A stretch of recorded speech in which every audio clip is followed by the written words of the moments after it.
নমস্কার শ্রোতা বন্ধুরা, আপনাদের সকলকে স্বাগত জানাই আমার চ্যানেলে। আশা করি আপনারা সকলেই ভালো আছেন, সুস্থ আছেন এবং সাবধানে আছেন। 2026 সালের জ্যৈষ্ঠ মাসের শুক্লপক্ষের নির্জলা একাদশী বা পাণ্ডবা একাদশীর ব্রত কবে হচ্ছে এবং এই ব্রতের পালনের সময়সূচি কী এবং এই ব্রত পালনের নিয়ম কী, আজকে সব তথ্য পেয়ে যাবেন এই ভিডিওর মাধ্যমে। চলুন তাহলে শুরু করা যাক আজকের ভিডিও। তার আগে আপনাদের জানাই, যদি ভিডিওটি আপনাদের ভালো লাগে তাহলে অবশ্যই লাইক, শেয়ার, কমেন্ট করবেন। জ্যৈষ্ঠ মাসের শুক্লপক্ষের নির্জলা একাদশী বা পাণ্ডবা একাদশী কবে হচ্ছে? 25শে জুন নাকি 26শে জুন? আমরা জানব সঠিক সময় কখন হচ্ছে পাণ্ডবা একাদশী।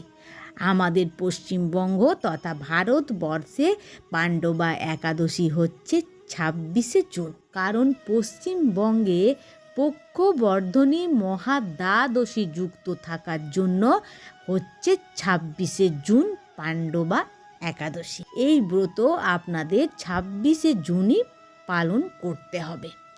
এবার আসবো পারণের সময়সূচি, অর্থাৎ পারণ হচ্ছে 27শে জুন ভোর 4:54 থেকে সকাল 9:21 মধ্যে আপনাদের পারণ ক্রিয়া শেষ করতে হবে। এবারে জানবো এই ভিডিওর মাধ্যমে এই একাদশী পালনের নিয়ম কী।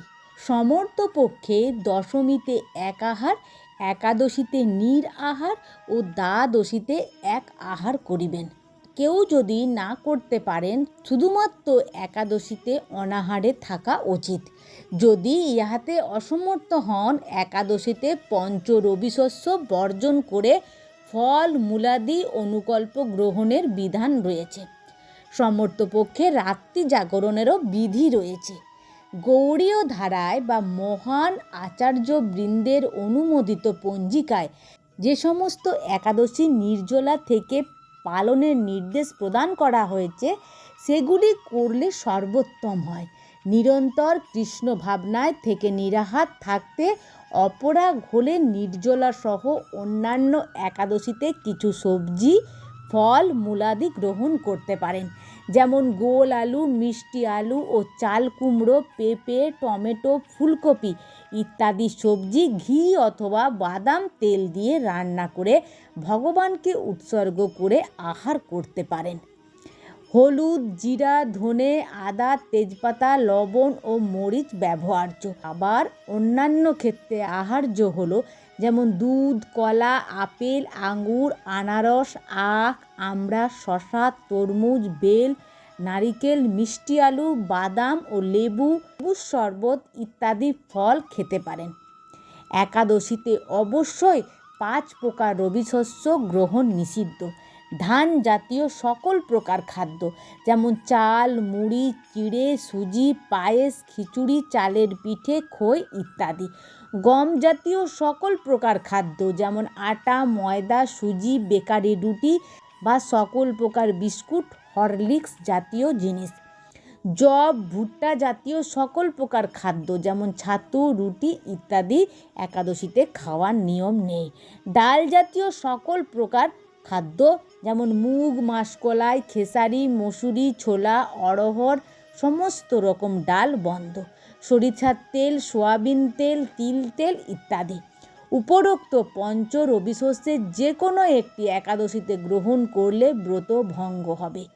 উল্লেখ্য, যারা সাত্ত্বিক আহারী নন এবং চা, বিড়ি, সিগারেট, পান, কফি ইত্যাদি নেশাজাতীয় দ্রব্য গ্রহণ করেন, তাদের একাদশী ব্রত পালনের সময় এগুলি গ্রহণ করা একেবারেই উচিত নয়। একাদশী করলে যে কেবলমাত্র নিজের জীবনের সদ্গতি হবে তা নয়, প্রয়াত নিজের পিতামাতা নরকবাসী হলে তারাও নরক থেকে উদ্ধার পাবে। যদি কেউ কোনো বিধি নিষেধ পালন ছাড়া উদ্দেশ্যহীনভাবেও একাদশী পালন করে থাকে, তবে ওই ব্যক্তির একাদশীর সম্পূর্ণ ফল পাবেন। একাদশীতে অন্ন ভোজন করলে এবং অন্যকে করালেও নরক গতি হবে। পঞ্জিকাতে একাদশী পালনের যে সময় দেয়া থাকে, সেই সময়ের মধ্যেই পঞ্চ রবিশস্য ভগবানকে নিবেদন করে প্রসাদ গ্রহণ করে পালন করা বিধেয়, নতুবা একাদশীর কোনো ফল লাভ হয় না।